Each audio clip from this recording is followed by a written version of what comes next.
ಸ್ವರ ಮಾಧ್ಯಮ. ನಾನು ನಿಮ್ಮ ಪ್ರೀತಿಯ ಸುರಭಿ ವೆಂಕಟೇಶ್. ಮಧ್ಯಾಹ್ನ 1 ಗಂಟೆಗೆ ಬ್ಲಾಗ್ನ ಸ್ಟಾರ್ಟ್ ಮಾಡ್ತಾ ಇದೀನಿ, ಯಾಕೆಂದ್ರೆ ಅಡುಗೆ ಮಾಡ್ತಿದ್ದೆ.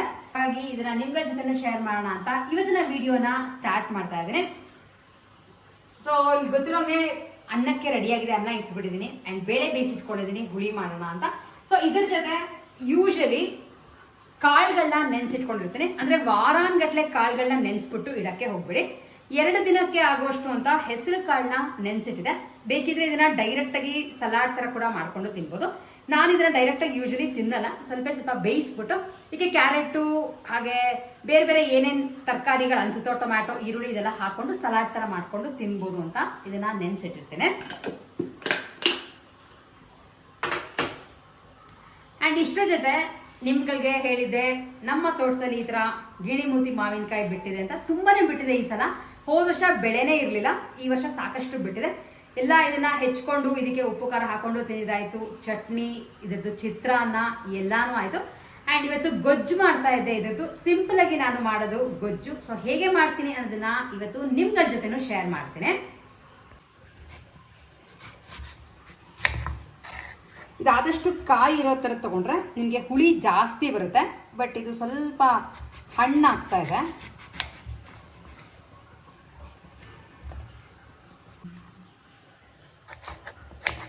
ಒಂದು ಮಾವಿನಕಾಯಿ ಹೆಚ್ಚಿದ್ದೀನಿ ಅಷ್ಟೇ. ಒಂದಕ್ಕೆ ಇಷ್ಟು ಹೋಳಾಗಿದೆ. ಬೇಕಿದ್ರೆ ಸ್ವಲ್ಪ ದೊಡ್ಡದಾಗೂ ಸಹ ಹೆಚ್ಕೋಬೋದು ನೀವುಗಳು. ಇದಕ್ಕೆ ಬೇಕಾಗಿರೋಂಥ ಪದಾರ್ಥಗಳೆಲ್ಲ ರೆಡಿ ಮಾಡಿ ಇಟ್ಕೊಂಡು ನಿಮಗೂ ತೋರಿಸ್ತೀನಿ. ಆ್ಯಂಡ್ ಇದಕ್ಕೆ ಕರ್ಬೇವು ಸೊಪ್ಪು ಬೇಕು. ಸೊ ಈ ಥರ ಹೋಗಿ ಕಿತ್ಕೊಂಬರಕ್ಕೆ ನನಗೆ ತುಂಬಾ ಇಷ್ಟ ಆಗುತ್ತೆ. ಬಟ್ ನಮ್ಮನೆ ಬಾಲ್ಕನಿ ಇಲ್ಲಿ ಬಿಟ್ಟಿದೆ. ಸೊ ಹಾಗಾಗಿ ಫ್ರೆಶ್ ಆಗಿ ಇರೋವಂಥ ಕರ್ಬೇವು ಸೊಪ್ಪು ಚೆನ್ನಾಗಿ ಬಿಡ್ತಿದೆ. ಏನು ಔಷಧಿ ಏನು ಹಾಕಿಲ್ಲ, ಗೊಬ್ಬರ ಹಾಕಿದ್ದೀವಿ ಅಷ್ಟೇ. ಸ್ವಲ್ಪ ಧೂಳಿದೆ. ಫ್ರೆಶ್ ಎಲೆ ಸಾಕು. ಸಿಕ್ಕಾಪಟ್ಟೆ ಸೆಕೆ, ಬಿಸಿಲು. ನೀರು ನಲ್ಲಿ ಬರದೇ ಇರೋದ್ರಿಂದ ಈ ಥರ ಪಾತ್ರೆನಲ್ಲಿ ಇಟ್ಕೊಂಡು ನೀರನ್ನ ಯೂಸ್ ಮಾಡ್ಕೊಳ್ಳೋ ಸ್ಥಿತಿಗೆ ಬಂದಿದ್ದೀವಿ ಸದ್ಯಕ್ಕೆ.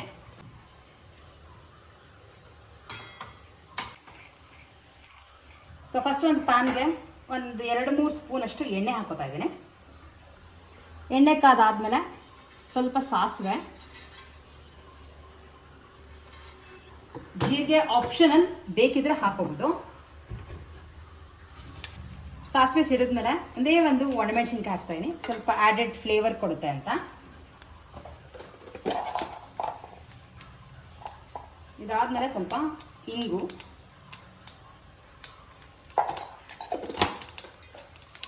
ಕರ್ಬೇವಿನ ಸೊಪ್ಪು,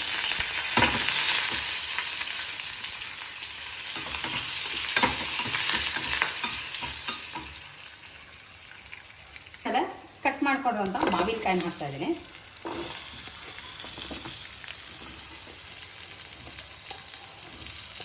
ಈ ಹುಳಿ ಇರುವಂಥ ಮಾವಿನಕಾಯಿ ತಗೊಂಡ್ರೆ ಟೇಸ್ಟ್ ಇನ್ನೂ ತುಂಬ ಚೆನ್ನಾಗಿರುತ್ತೆ. ಸ್ವಲ್ಪ ಅರಿಶಿನ ಹಾಕ್ತಾ ಇದ್ದೀನಿ. ಈ ಅರಿಶಿನೂ ಮನೆಯಲ್ಲೇ ಮಾಡಿದ್ದು, ಅದೇ ಮನೆಯಲ್ಲೇ ಬಿಟ್ಟಂಥ ಅರಿಶಿನದ ಕೊಂಬಲ್ಲಿ ಅರಿಶಿನ ರೆಡಿ ಮಾಡ್ಕೊಂಡರು. ಸೊ ಇವತ್ತು ಆಲ್ಮೋಸ್ಟ್ ಮಾಡ್ತಿರೋದಷ್ಟು ಮನೆಯಲ್ಲಿ ಬೆಳೆದಿರೋ ಅಂಥ ಪದಾರ್ಥಗಳನ್ನ ಯೂಸ್ ಮಾಡ್ತಾ ಇದ್ದೀನಿ. ಇದೊಂದು ಸ್ವಲ್ಪ ಸಾಫ್ಟ್ ಆಗೋವರೆಗೂ ಮಾವಿನಕಾಯಿನ ಫ್ರೈ ಮಾಡ್ತಾ ಇದ್ದೀನಿ. ನಾನು ಫಸ್ಟೇ ನೀರು ಹಾಕೋಕ್ಕೆ ಹೋಗ್ತಿಲ್ಲ, ಎಣ್ಣೆಲಿ ಬಾಡಿದ್ರೇ ಅದು ಮೆತ್ತಗಾಗುತ್ತೆ. ಹುಣಸೆ ಹಣ್ಣು ಆ್ಯಕ್ಚುಲಿ ನನ್ನ ಫ್ರೆಂಡ್ ತೋಟದಲ್ಲಿ ಬಿಟ್ಟಿದ್ದು. ಸೊ ಇದನ್ನು ಮನೆಯಲ್ಲಿ ಬಿಟ್ಟಿರೋ ಅಂಥ ಲೆಕ್ಕನೇ ಬಂದಿದೆ. ಇದು ಸ್ವಲ್ಪ ಸಾಫ್ಟ್ ಆಗಿದೆ. ಈಗ ಇದಕ್ಕೆ ಹುಣಸೆ ರಸ ಹಾಕೋತಾ ಇದ್ದೀನಿ.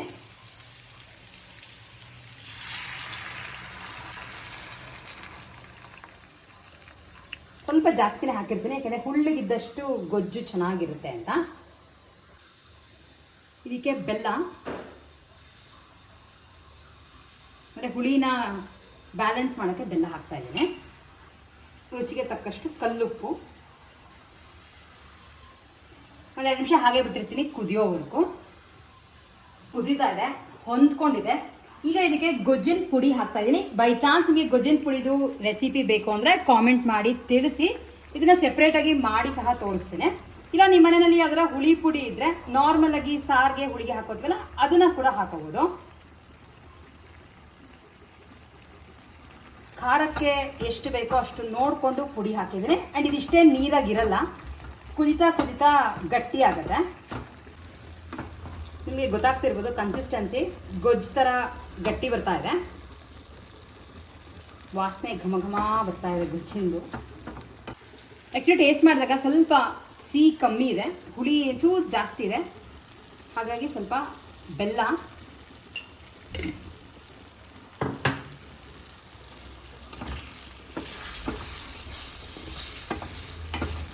ಕೆಳಗಡೆ ಅಂಟ್ಕೋತಾ ಇದೆ, ಈಗಾಗಲೇ ಗೊತ್ತಾಗ್ತಿರ್ಬೋದು. ಮಾವಿನಕಾಯಿ ಗೊಜ್ಜು ರೆಡಿ ಇದೆ. ಅನ್ನಕ್ಕೆ ಕಲ್ಸ್ಕೊಳ್ಳೋಕ್ಕೆ ಅಥವಾ ಚಪಾತಿ ದೋಸೆಗೂ ತುಂಬ ಚೆನ್ನಾಗಿರುತ್ತೆ. ಇದನ್ನ ನಾರ್ಮಲ್ ಆಗಿ ಗ್ಲಾಸ್ ಬಾಟಲಲ್ಲಿ ಹಾಕಿಟ್ರೆ ಒಂದು ವಾರದಷ್ಟು ಸ್ಟೋರ್ ಮಾಡ್ಕೋಬಹುದು. ಆಚೆ ಕಡೆ ಇಟ್ಟರು ಏನೂ ಆಗಲ್ಲ, ಸಖತ್ತು ಟೇಸ್ಟಿಯಾಗಿರುತ್ತೆ. ಮಾವಿನಕಾಯಿ ಕಾಲ ಆಗಿರೋದ್ರಿಂದ ಟ್ರೈ ಮಾಡಿ ನೋಡಿ. ಆ್ಯಂಡ್ ನೀವು ಏನಾದ್ರು ಡಿಫ್ರೆಂಟಾಗಿ ಮಾಡ್ತೀರಾ ಅಂದರೆ ನೀವು ಯಾವ ಥರ ಮಾಡ್ತೀರಾ ಅನ್ನೋದನ್ನ ನನಗೆ ಕಾಮೆಂಟ್ ಮಾಡಿ ತಿಳಿಸಿ. ಸದ್ಯಕ್ಕೆ ನಾವು ಇದನ್ನ ಅನ್ನದ ಜೊತೆ ಕಲಿಸ್ಕೊಂಡು ಎಂಜಾಯ್ ಮಾಡ್ತೀವಿ. ಬಸವನಗುಡಿ ನ್ಯಾಷನಲ್ ಕಾಲೇಜಲ್ಲಿ ಮ್ಯಾಂಗೋ ಮೇಳ ನಡೀತಿದೆ. ಹೋಗೋಣ ಅಂತ ಅಂದ್ಕೊಂಡಿದ್ದೀವಿ, ಬಟ್ ಮಳೆ ಸಣ್ಣಗೆ ಹನಿ ಹಾಕ್ತಾ ಇದೆ. ಎಷ್ಟರ ಮಟ್ಟಿಗೆ ನಾವು ಹೋಗೋಷ್ಟಿಗೆ ಜೋರಾಗುತ್ತಾ ಮಳೆ ಅನ್ನೋದು ಗೊತ್ತಿಲ್ಲ. ಬಟ್ ಹೋಗಿ ನಾನು ಡಿಫ್ರೆಂಟ್ ಆಗಿರೋದು ಏನಾರ ಮಾವಿನ ಹಣ್ಣಿನ ಮಾಡಿದರೆ ತಿನ್ಕೊಂಡು ಬರೋಣ, ಟೇಸ್ಟ್ ಮಾಡ್ಕೊಂಬರೋಣ ಅಂತ ಹೊರಟಿದ್ದೀನಿ. ಆ್ಯಕ್ಚುಲಿ ರೆಡಿ ಆಗಿದ್ದೀನಿ. ಸಿಂಪಲಾಗಿ ಒಂದು ಸ್ಲಿಂಗ್ ಬ್ಯಾಗ್ ಹಾಕೊಂಡು ಇರೋ ಒಂದು ವಾಟರ್ ಬಾಟಲ್ ಸಹ ಹಿಡಿಸುತ್ತೆ. ಹಾಗಾಗಿ ಹೊರಡ್ತಾ ಇದ್ವಿ. 2 ವೀಲರ್ ಹೋಗ್ತಾ ಇದ್ವಿ, ಆರಾಮಾಗಿ ಹೋಗೋದು ಅಂತ. ಮೆಟ್ರೋಲ್ ಏನೂ ಹೋಗ್ತಿಲ್ಲ. ಸೊ ಅಲ್ಲಿ ಹೋದ್ಮೇಲೆ ನಿಮ್ಗಳಿಗೂ ತೋರಿಸ್ತೀನಿ ಯಾವ ಥರ ಅರೇಂಜ್ ಮಾಡಿದ್ದಾರೆ, ಏನೇನು ಸಿಗುತ್ತೆ, ಏನೇನು ನೀವುಗಳು ಇಷ್ಟಪಟ್ಟು ತಿನ್ಬೋದು ಅಂತ. ತುಂಬ ದಿನಗಳ ನಂತರ ನಮ್ಮ ಏರಿಯಾನಲ್ಲಿ ಒಂದು ಸ್ವಲ್ಪ ಹನಿ ಹಾಕ್ತು ಮಳೆ. ತುಂಬ ಏನು ಜೋರಾಗಿ ಅಂತ ಬರಲಿಲ್ಲ, ಬಟ್ ಹಾಕಿದ್ದು ಒಂದು ಸ್ವಲ್ಪ ಹನಿಗಳಿಗೆ ಸಖತ್ ಖುಷಿಯಾಗೋಯಿತು. ಆ್ಯಂಡ್ ಸ್ವಲ್ಪ ತಣ್ಣಗೂ ಆಯಿತು. ನಾವು ನಮ್ಮ ಕೆಲಸ ಮುಗಿಸ್ಕೊಂಡು ನಾವು ಬಂದಿದ್ದು ನ್ಯಾಷನಲ್ ಕಾಲೇಜ್ನಲ್ಲಿ ನಡೀತಿರೋಂಥ ಬಸವನಗುಡಿಲಿ ನಡೀತಿರೋಂಥ ಮ್ಯಾಂಗೋ ಉತ್ಸವಕ್ಕೆ. ಇದು 18ನೇ ತಾರೀಕು ಸ್ಟಾರ್ಟ್ ಆಗಿದೆ, 22ನೇ ತಾರೀಕುವರೆಗೂ ಇರುತ್ತೆ. ಆ್ಯಂಡ್ ನಾವು ಹೋಗಿದ್ದು ಶುಕ್ರವಾರನೇ. ತುಂಬ ಜನ ಇದ್ದರು. ಲೈಕ್ ಅವರೆಕಾಳು ಮೇಳದಲ್ಲಿ ಇತ್ತಲ್ಲ, ಅದೇ ಥರ ಎಲ್ಲ ಕಡೆ ತಿಂದಂಥ ಡಬ್ಬಗಳು ಅಥವಾ ಪ್ಲೇಟ್ಗಳು, ಕಪ್ಸ್ಗಳೆಲ್ಲ ಅಲ್ಲಲ್ಲೇ ಬಿಸಾಕ್ತಾಯಿದ್ರು.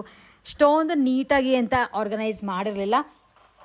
ಬಟ್ ತುಂಬ ಜನ ಸೇರಿದ ಕಡೆ ಆರ್ಗನೈಸ್ ಮಾಡೋದು ತುಂಬಾ ಮುಖ್ಯ ಆಗುತ್ತೆ. ಆ್ಯಂಡ್ ನಿಮ್ಗಳಿಗೂ ತೋರಿಸ್ತಾ ಇದ್ದೀನಿ ಎಷ್ಟು ಜನ ಇದ್ದಾರೆ ಅಂತ. ನಾರ್ಮಲಾಗಿ ನೀವು ಅವರೆಕಾಳು ಮೇಳಾಗಿ ಹೋದಾಗ ಯಾವ ಥರ ಕ್ಯೂ ಸಿಸ್ಟಮ್ ಇತ್ತೋ ಅದೇ ಸೇಮ್ ಕ್ಯೂ ಸಿಸ್ಟಮ್. ಆ್ಯಂಡ್ ನಿಮಗೆ ರೇಟ್ ವೈಸ್ ಹಾಗೆ ಏನೇನು ಸಿಗುತ್ತೆ ಅನ್ನೋ ಒಂದು ಚಿಕ್ಕ ಮೆನು ಕೂಡ ಹಾಕಿದ್ದೇನೆ. ಸ್ವೀಟ್ ಸ್ಟಾಲ್ಗಳು, ಹಾಗೆ ಚಾಟ್ಸ್, ದೋಸೆ, ಪೂರಿ, ಆಮೇಲೆ ಮ್ಯಾಂಗೋ ಬಜ್ಜಿ, ಮ್ಯಾಂಗೋ ಐಸ್ ಕ್ರೀಮ್ಸ್, ಆಮೇಲೆ ಸ್ವೀಟ್ ಕಾರ್ನರ್ಗಳು ಸಾಕಷ್ಟು ಇಟ್ಟಿದ್ದಾರೆ. ಆ್ಯಂಡ್ ಎಲ್ಲ ಕಡೆಯೂ ಕ್ಯೂ ಇತ್ತು. ನಿಮ್ಗಳಿಗೂ ತೋರಿಸ್ತಾ ನೋಡಿ, ಎಲ್ಲರೂ ಕೈನಲ್ಲಿ ಪೇಪರ್ಸು, ಪಾಂಪ್ಲೆಟ್ಸ್ ಇಟ್ಕೊಂಡು ಬೀಸ್ಕೊಂಡು ನಿಂತಿದ್ರು ಆ ಸೆಕೆ ತಡೆಯೋಕ್ಕಾಗ್ದಂಗೆ. ಆ್ಯಂಡ್ ನೀವು ಹೋಗೋಂಗಿದ್ರೆ ಬಿಸಿಲಲ್ಲಿ ಹೋಗೋದನ್ನ ಆದಷ್ಟು ಅವಾಯ್ಡ್ ಮಾಡಿ. ಆ್ಯಂಡ್ ಇಷ್ಟಲ್ಲದೆ ಬೇರೆ ಸ್ಟಾಲ್ಸ್ಗಳೆಲ್ಲ ಹಾಕಿದ್ದಾರೆ. ಬಟ್ಟೆಗಳಾಗಿರ್ಬೋದು ಅಥವಾ ಬೇರೆ ಬೇರೆ ಥರ ಮನೆ ಡೆಕೋರೇಟ್ ಮಾಡ್ಕೊಳ್ಳೋದು, ಸ್ಯಾರೀಸ್ ಎಲ್ಲ ಜಾಸ್ತಿ ಅವ್ರಿಗೆ ನನಗೆ ಕಾಣಿಸಿದ್ದು ಕುರ್ತಾಗಳೇ. ಬಟ್ ಈ ಸ್ಟಾಲ್ಗಳಿಗೆ ಹೋಗೋರು ಜನ ಅಷ್ಟೊಂದು ಏನೂ ಇರಲಿಲ್ಲ ಅಂತ ನನಗೆ ಪರ್ಸ್ನಲಿ ಅನ್ನಿಸ್ತು. ನಿಮ್ಗಳಿಗೂ ತೋರಿಸಿ ನೋಡಿ, ಕಂಪೇರ್ ಮಾಡಿ ನೋಡಿ. ಈಗ ನಿಮಗೆ ತೋರಿಸ್ತಿರೋದು ಬೇರೆ ಬೇರೆ ನಾರ್ಮಲ್ ಸ್ಟಾಲ್ಗಳು. ಅದೇ ಒಂದು ಸ್ವಲ್ಪ ಈ ಕಡೆ ಕ್ಯಾಮ್ರಾನ ತಿರುಗಿಸಿ ತೋರಿಸ್ತೀನಿ. ತಿನ್ನೋದಕ್ಕೆ ಮಾತ್ರ ಹೆವಿ ಕ್ಯೂ ಇತ್ತು.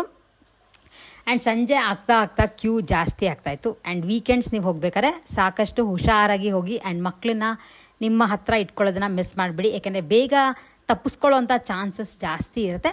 ಇದ್ರ ಜೊತೆಗೆ ಒಂದು ವಾಟ್ರ್ ಬಾಟಲ್ ನೀರನ್ನ ಕ್ಯಾರಿ ಮಾಡೋದನ್ನು ಖಂಡಿತ ಮಿಸ್ ಮಾಡಿಬಿಡಿ. ಏಕೆಂದರೆ ಅಲ್ಲಿ ಹೋಗಿ ಪ್ಲಾಸ್ಟಿಕ್ ವಾಟ್ರ್ ಬಾಟಲ್ಸ್ ತೊಗೊಂಡು ಕುಡಿದು ಅಲ್ಲಲ್ಲೇ ಬಿಸಾಕೋ ಬದಲು ನಮ್ಮ ಮನೆಯಿಂದ ತೊಗೊಂಡೋಗೋದು ತುಂಬಾ ಒಳ್ಳೆಯದು. ಆ್ಯಂಡ್ ನಾವು ಏನೇನು ಟ್ರೈ ಮಾಡಿದ್ವಿ ಅನ್ನೋದನ್ನು ಮುಂದೆ ನಿಮ್ಗಳಿಗೂ ತೋರಿಸ್ತಾ ಹೋಗ್ತೇನೆ. ನಾನು ಈ ಮ್ಯಾಂಗೋ ಬಜ್ಜಿನ ಟ್ರೈ ಮಾಡೋಣ ಅಂತೇನೋ ಬಂದೆ. ಬಟ್ ಆ ಎಣ್ಣೆ ನೋಡಿಬಿಟ್ರೆ ಅದ್ರಿಗೆ ಎಷ್ಟು ಸಲ ಕರಿತಾ ಇದ್ರೋ ಗೊತ್ತಿಲ್ಲ. ತುಂಬ ಭಯ ಆಗ್ತಾಯಿತ್ತು ಆ್ಯಕ್ಚುಲಿ ತಿನ್ನೋಕ್ಕೆ. ಆದರೆ ರುಚಿಗೆ ಇದು ಹೇಗೆ ಮಾಡಿರ್ತಾನೆ ಅಂತ ನೋಡ್ಕೊಂಡು ನಾವು ಮನೆಯಲ್ಲಿ ಮಾಡ್ಕೋಬೋದು ಅಂತ ಒಂದೇ ಒಂದು ಟೇಸ್ಟ್ ಮಾಡಿದೆ. ನಾರ್ಮಲ್ ಕಡಲೆ ಹಿಟ್ಟಿನಲ್ಲಿ ಒಂದೊಂದು ಸ್ಲೈಸ್ ಮಾವಿನಕಾಯಿ ಅಂದ್ಬಿಟ್ಟು ಅದನ್ನು ಕರೆದಿದ್ರು ಅಷ್ಟೇ. ಆರಾಮಾಗಿ ಇದನ್ನು ನೀವು ಮನೆಯಲ್ಲಿ ಮಾಡ್ಕೋತೀರಾ ಅಂದರೆ ಮಾಡಿಕೊಂಡು ತಿನ್ಬೋದು. ಆದಷ್ಟು ಆಚೆ ಕಡೆ ತಿನ್ನೋಕ್ಕಿಂತ ಮನೆಯಲ್ಲಿ ಮಾಡ್ಕೊಂಡು ತಿನ್ನೋದು ತುಂಬಾ ಒಳ್ಳೆಯದಲ್ಲ. ಆ್ಯಂಡ್ ನನ್ನ ಹಸ್ಬೆಂಡ್ನ ಕೇಳ್ತಾ ಇದ್ದೆ ಹೇಗೆ ಅನ್ನಿಸ್ತು ಟೇಸ್ಟ್ ಅಂತ. ಸೊ ಅದಕ್ಕೆ ಅವ್ರು ಹೇಳ್ತಾಯಿದ್ರು ನಾರ್ಮಲ್ ಇದು ಬೇಳೆದು ಅಂಬೊಡೆ ಮಾಡ್ತೀವಲ್ಲ ಅದೇ ಥರ ಇತ್ತು ಟೇಸ್ಟ್. ಬಟ್ ಮಾವಿನಕಾಯಿ ಚಟ್ನಿ ಇದ್ದೀರಾ ಇನ್ನೊಂಚೂರು ಡಿಫ್ರೆಂಟಾಗಿತ್ತು ಅಷ್ಟೇ. ಅದು ಬಿಟ್ಟರೆ ಬೇರೆ ಏನೂ ಚೇಂಜ್ ಇರಲಿಲ್ಲ. ನಾವು ನಮ್ಮ ಮನೇಲಿ ಮಾಡ್ತೀವಲ್ಲ ಆ ಟೇಸ್ಟೇ ಇತ್ತು ಅಂತ ಅವ್ರು ಹೇಳ್ತಾಯಿದ್ರು. ಹಾಗಾಗಿ ನನಗೇನು ಅಂಥ ಡಿಫ್ರೆಂಟಾಗಿ ಇತ್ತು ಅನ್ನೋಂಗೇನು ಅನ್ನಿಸ್ಲಿಲ್ಲ.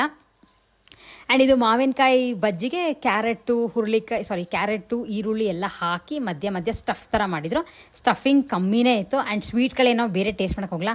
ಇವೆರಡು ನನಗೆ ಇಷ್ಟ ಅಂತ ಟೇಸ್ಟ್ ಮಾಡಿದಷ್ಟೇ. ಆ್ಯಂಡ್ ನನ್ನ ಹಸ್ಬೆಂಡ್ ಆಲ್ಮೋಸ್ಟ್ 7 o'clock ಆದಮೇಲೆ ಈ ಥರ ಸ್ವೀಟ್ಸ್ ಎಲ್ಲ ತಿನ್ನಲ್ಲ, ಏಕೆಂದರೆ ಸ್ವಲ್ಪ ಹಲ್ಲು ಅವೆಲ್ಲ ತುಂಬ ಚೆನ್ನಾಗಿ ಮೇಂಟೈನ್ ಮಾಡ್ಕೋತಾರೆ. ಬಟ್ ನಾನು ತಿಂತಾಯಿದ್ದೀನಿ ಅಷ್ಟೇ, ಒಂಚೂರು ಟೇಸ್ಟ್ ಕೂಡ ಮಾಡಲಿಲ್ಲ, ಒಂದು ಸ್ಪೂನ್ ಟೇಸ್ಟ್ ಮಾಡಲಿಲ್ಲ. ಇದು ಪರವಾಗಿಲ್ಲ ಅಂತ ನನಗೆ ಅನಿಸ್ತು. ಸ್ವೀಟ್ ಸ್ವಲ್ಪ ಕಮ್ಮಿ ಇತ್ತು. ಈ ಥರ ಇತ್ತು ನೋಡಿ ಮ್ಯಾಂಗೋ ಮೇಳ. ಇದ್ರ ಜೊತೆ ಮಾವಿನ ಹಣ್ಣು ಕೂಡ ಮಾರ್ತಾಯಿದ್ರು. ಮ್ಯಾಂಗೋ ಮೇಳ ಅಂದರೆ ಮಾವಿನ ಹಣ್ಣಿನ ಮೇಳಾಗೂ ಹೋಗಿ ಬಂದ್ವಿ. ಆ್ಯಕ್ಚುಲಿ ಗಾಂಧಿ ಬಜಾರಲ್ಲಿ ಒಂದು ಮೀಟಿಂಗ್ ಇತ್ತು. ಸೊ ಆ ಮೀಟಿಂಗ್ ಮುಗಿಸ್ಕೊಂಡು ಅಲ್ಲೇ ಹತ್ತಿರ ಹೋಗಿದ್ವಲ್ಲ ಅಂತ ಟ್ರೈ ಮಾಡ್ಕೊಂಡು ಬರೋಣ ಅಂತ ಹೋದ್ವಿ. ಹೆವಿ ರಶ್ ಇತ್ತು. ಶುಕ್ರವಾರನೇ ಇಷ್ಟು ರಶ್ ಇತ್ತು. ಇನ್ನು ಶನಿವಾರ ಭಾನುವಾರ ಇನ್ನೂ ಜಾಸ್ತಿ ರಶ್ ಇರುತ್ತೆ. ಆ್ಯಂಡ್ ನಾರ್ಮಲ್ ಅವರೆಕಾಳು ಮೇಳ ಇರುತ್ತಲ್ಲ ಅದೇ ಥರ ಇತ್ತು. ಬಟ್ ಇನ್ಸ್ಟೆಡ್ ಆಫ್ ಅವರೆಕಾಳು ಮಾವಿನ ಹಣ್ಣು ಮಾವಿನಕಾಯಿನ ಯೂಸ್ ಮಾಡಿದ್ರು ಅಷ್ಟೇ. ಆ್ಯಂಡ್ ನಾವು ಮಾವಿನಕಾಯಿ ಚಿತ್ರಾನ್ನ, ಮಾವಿನಕಾಯಿದು ಸೀಕರಣೆ ಅವೆಲ್ಲ ನಾನು ಏನು ಟ್ರೈ ಮಾಡೋಕ್ಕೆ ಹೋಗಲ್ಲ. ಯಾಕೆಂದರೆ ನಾವು ಮನೆಯಲ್ಲಿ ಮಾಡಿದ್ರೆ ನನಗೆ ಟೇಸ್ಟಿಯಾಗಿರುತ್ತೆ ಅಂತ ನನಗೆ ಪರ್ಸ್ನಲಿ ಅನಿಸುತ್ತೆ. ಸೊ ಇಷ್ಟ ಇರೋರು ನೀವು ಹೋಗಿ ಟ್ರೈ ಕೂಡ ಮಾಡಿಕೊಂಡು ಬರ್ಬೋದು. ಆ್ಯಂಡ್ ಕಾಸ್ಟೂ ತುಂಬ ಏನು ಕಮ್ಮಿ ಇಲ್ಲ. ನಿಮಗೆ ತೋರಿಸೋದು ಇಷ್ಟು ಅಗಲ ಇತ್ತು. ನಾನು ತೊಗೊಂಡಂಥ ಒಂದು ಮಾವಿನಕಾಯಿ ಬೋಂಡ ಅಂತ ತೊಗೊಂಡೆ. ಆ್ಯಂಡ್ ಒಂದು ಪ್ಲೇಟ್ ತೊಗೊಂಡ್ವಿ. ಒಂದು ಪ್ಲೇಟಲ್ಲಿ ಇಷ್ಟು ಅಗಲ ಇತ್ತು. ಅದಕ್ಕೆ 30 rupees. 30 rupees ಆ್ಯಕ್ಚುಲಿ ಜಾಸ್ತಿನೇ ಅದಕ್ಕೆ. ಆದರೆ ಜನಕ್ಕೆ ಹೆಂಗೆ ಅಂದರೆ ನಾವೇನು ಮಾಡ್ಕೊಂಡ್ರಲ್ಲ ಅಂತ ಸೊ ಅಲ್ಲಿ ಹೋಗಿ ತಿನ್ನೋಂಗೆ ಆಗುತ್ತೆ. ನಾವು ಅಷ್ಟೇ ಟ್ರೈ ಮಾಡಿದ್ದು. ಆ್ಯಂಡ್ ನಿಮಗೆ ತೋರಿಸ್ದಂಗೆ ಒಂದೇ ಒಂದು ಪುಡ್ಡಿಂಗ್ ಥರದ್ದು ತೊಗೊಂಡೆ. ಅದು ನೀವು ನಂಬಲ್ಲ, ಒಂದು ದೂದ್ ಪೇಡ ಇರುತ್ತಲ್ಲ ಅಷ್ಟೇ ಇದ್ದಿದ್ದು. ಅದಕ್ಕೂ 40 rupees.